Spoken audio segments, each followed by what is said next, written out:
Maka nama saya Muhammad Jaradi. Di sini saya akan mereview pertemuan ke-12 yang diajarkan oleh Profesor Dr. Haja Eni Nuraini SHMH dan asisten dosen Dr. Emre Nindi Arid Hayandi SHMH. Baik, di sini saya akan membacakan materi pertemuan ke-12 yaitu sifat melawan hukum. Merupakan unsur objek dari tindak pidana karena merupakan penilaian terhadap perbuatan dan bukan pada pelaku. Suatu perbuatan dikatakan melawan hukum apabila perbuatan tersebut masuk dalam rumusan delik sebagaimana dirumuskan dalam undang-undang. Perbuatan yang memenuhi perumusan adalah undang-undang tersebut. Tidak selalu bersifat melawan hukum sebab mungkin ada hal yang dapat menghilangkan sifat melawan hukum perbuatan tersebut. Contohnya, di negeri Belanda dalam Arrest Hooggerecht tanggal 20 Februari 1933 di kota Huizen mengenal dokter hewan.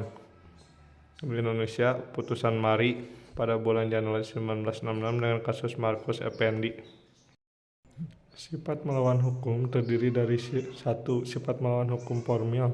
Suatu perbuatan bersifat melawan hukum apabila perbuatan tersebut dirumuskan dalam undang-undang sebagai suatu tindak pidana dan diancam dengan sanksi pidana. Perbuatan tersebut dapat dihapus sifat melawan hukumnya apabila diatur berdasarkan undang-undang. Jadi menurut ajaran ini, melawan hukum sama dengan melawan atau bertentangan dengan undang-undang tertulis. Sifat melawan hukum terdiri dari melawan hukum formil dan melawan hukum material. Melawan hukum formil, perbuatan itu bersifat melawan hukum apabila dirumuskan sebagai tindak pidana dalam undang-undang dan diberikan sanksi. Sifat melawan hukum dapat hapus apabila diatur berdasarkan undang-undang. Jadi, melawan hukum sama dengan bertentangan dengan undang-undang tertulis. Melawan hukum material bukan hanya berdasarkan undang-undang tertulis saja, tetapi juga berdasarkan asas-asas hukum yang tidak tertulis living law.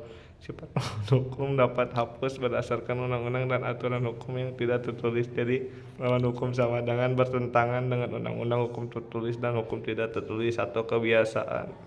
Kesimpulannya, satu, sifat melawan hukum dapat dihapus dengan adanya alasan pembenar.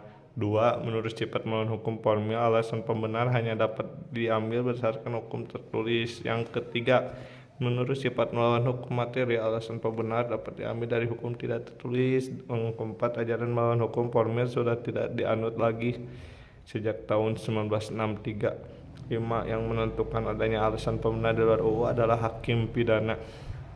Hakim apabila terjadi pertentangan antara hukum tertulis dan tidak tertulis. Hukum tidak tertulis tersebut harus dipandang adil dan adalah hakim apabila rasa keadilan itu harus bersifat umum. Terima kasih. Sekian. Wassalamualaikum warahmatullahi wabarakatuh.